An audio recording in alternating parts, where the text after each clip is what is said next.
విజయవాడలోని తూర్పు west central నియోజకవర్గాల్లో 31,866 పట్టాలను మంగళవారం ముఖ్యమంత్రి లబ్ధిదారులకు సంపూర్ణ హక్కులు కల్పిస్తూ పట్టాలు అందించే కార్యక్రమం నిర్వహించారు.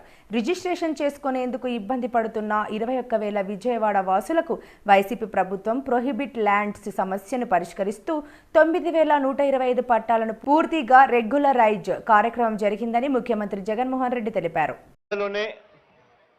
దాదాపుగా 31,866 పట్టాలకు సంబంధించి రకరకాల కేటగిరీస్లో ఉన్న ఈ పట్టాలను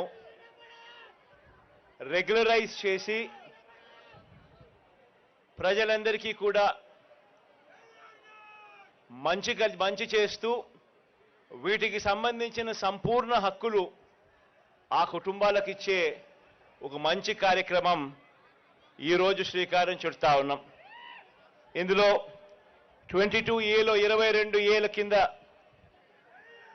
పూర్తి హక్కులు లేక రిజిస్ట్రేషన్ చేయడానికి ఇబ్బంది పడే పరిస్థితిలో ఉన్న దాదాపుగా 21,000 మంది మొత్తం విజయవాడ సెంట్రల్, వెస్ట్, ఈస్ట్ అన్ని చోట్లకు సంబంధించి 16 కాలనీలకు సంబంధించి రకరకాల చోట్ల ఇవన్నీ కూడా మేలు జరిగే కార్యక్రమం జరుగుతుంది. అదే రకంగా 9,125 పట్టాలు అన్అబ్జెక్షనబుల్ ల్యాండ్స్లో ఉన్న పట్టాలను పూర్తిగా ధ్యాస పెట్టి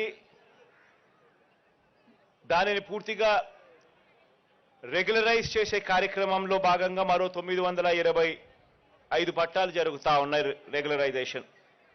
దీనికి సంబంధించి ఇంతకు ముందు అవినాష్ చెప్తా ఉన్నాడు.